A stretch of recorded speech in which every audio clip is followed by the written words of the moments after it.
અમદાવાદની એસવીપી હોસ્પિટલની બેદરકારી સામે આવી હોય તે પ્રકારના આરોપો થઈ રહ્યા છે। હોસ્પિટલની બેદરકારીથી મોત નીપજ્યું હોય એક દર્દીનું તેવો મોટો અને ગંભીર આરોપ આ હોસ્પિટલ પર થયો છે। હોસ્પિટલની બેદરકારીથી એક મહિલાનું મોત નીપજ્યું છે તેવું પરિજનોનું કહેવું છે। પરિજનો કહી રહ્યા છે કે આઈસીયુમાં 4 થી 5 દિવસ સુધી આ મહિલાને રાખવામાં આવ્યા હતા। રોજ અમારી પાસે અલગ અલગ કાગળો ઉપર હોસ્પિટલ દ્વારા સહીઓ કરવામાં આવતી હતી, જેમાં કેસ પેપરના ફોટો પણ તે લોકો અમને પાડવા નહોતા દેતા।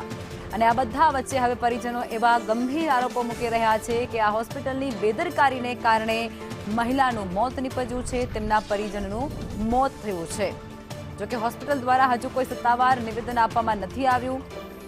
પરિજનોનું કહેવું છે કે રોજ અલગ અલગ કાગળો ઉપર અમારા પાસેથી સાઇનો કરાવવામાં આવતી હતી અને એ કાગળોના ફોટો પણ અમને પાડવા દેવામાં આવતા નહોતા।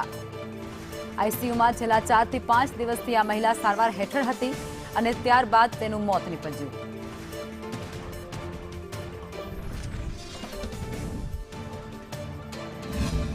મારી મમ્મીને 10મા માળે આઈસીયુમાં લઈ ગયા, જે 4-5 દિવસ રાખી। મારી મમ્મીની સિચ્યુએશન ખરાબ થતી જ જાય છે। હવે આ લોકો કહે છે કે એમના પેટમાં પાણી ભરાઈ ગયું છે, જે ખેંચવું પડશે।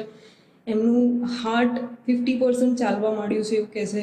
રોજ મને કંઈક ને કંઈક પેપર સાઇન કરાવીને જાય છે, જેમાં લખ્યું હોય છે કે આ મમ્મીનું લીવર આમ છે। I don't know should I say this, but I have not seen અત્યાર સુધી અ પર્સન ગોઈંગ હેપીલી, થોડું પણ ખુશ થઈને એ આઈસીયુમાંથી જતું। મારી મમ્મીની કન્ડિશન વર્સ્ટ થતી જાય છે। અમે પેપર્સના ફોટો પાડવાનું એ લોકોને કહ્યું ત્યારે એ લોકોએ લગાતાર મને ના